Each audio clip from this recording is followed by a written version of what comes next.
Welcome, everyone. I wanted to take a minute to say thank you to all the managers who took time to be here today.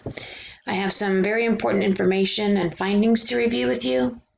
This is in regards to Rasmussen Healthcare System is looking to expand its services from Florida into Alabama.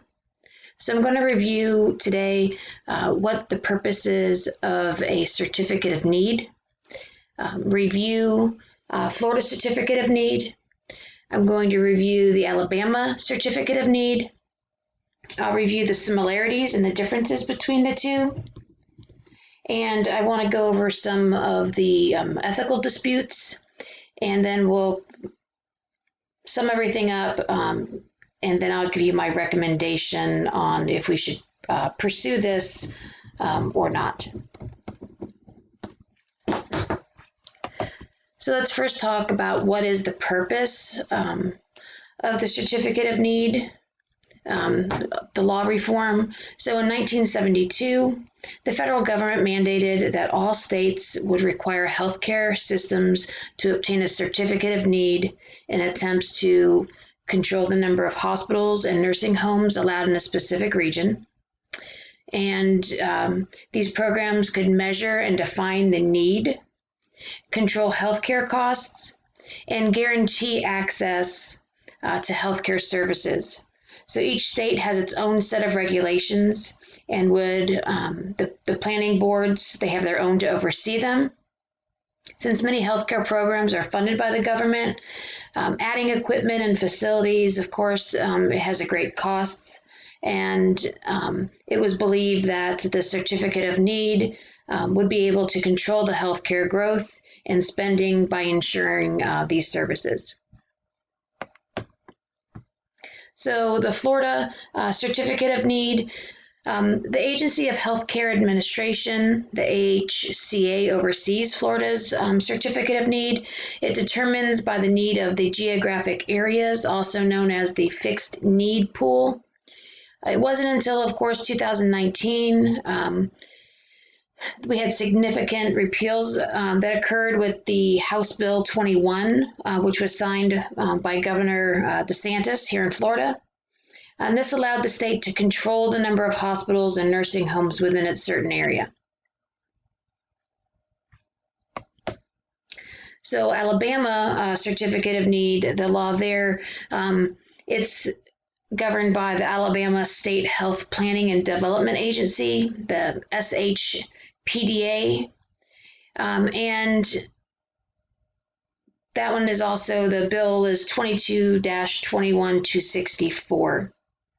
And again, this just allows the state to control the number of hospitals and nursing homes within a certain area. So some of the comparisons I wanted to go over with, the similarities.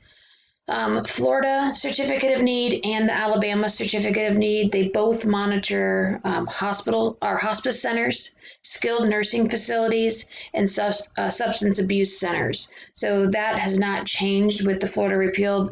So that is one similar thing, those three things. Some of the differences, though, and they are pretty big.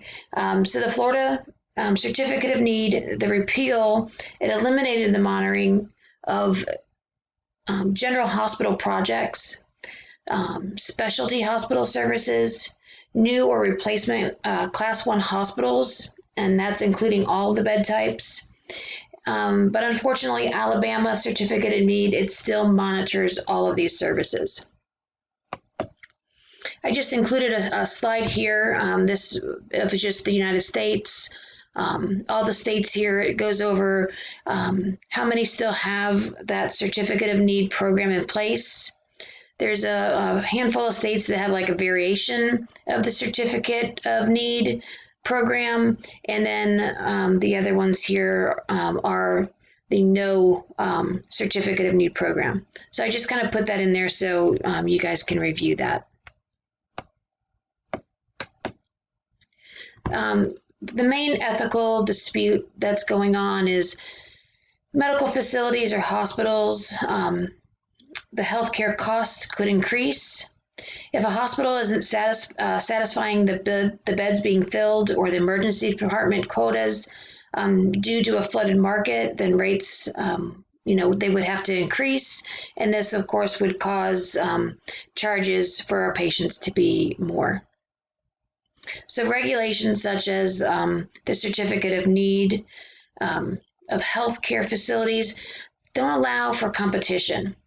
So if we didn't have that Certificate of Need, the government's saying what hospitals can be where. And so without this competition, companies have less incentive to offer quality of care, and they're less likely to reduce costs because of not having that competition. Others feel that regulations are better off in the hands of the government rather than private markets. So in conclusion, regulations such as the Certificate of Need on healthcare facilities, they don't allow for competition, but without it, it could flood the market, causing healthcare rates to increase. And of course, one of the main goals is to decrease these costs. So my recommendation is I don't think it's a good idea for Rasmussen Healthcare Systems to expand its services from Florida into Alabama. These additional regulations, they could result in extra effort in finding location, submitting for the Certificate of Need, the chance it could be denied, and the loss of funds and time that the healthcare system would incur. So this is too great a risk to expand into Alabama.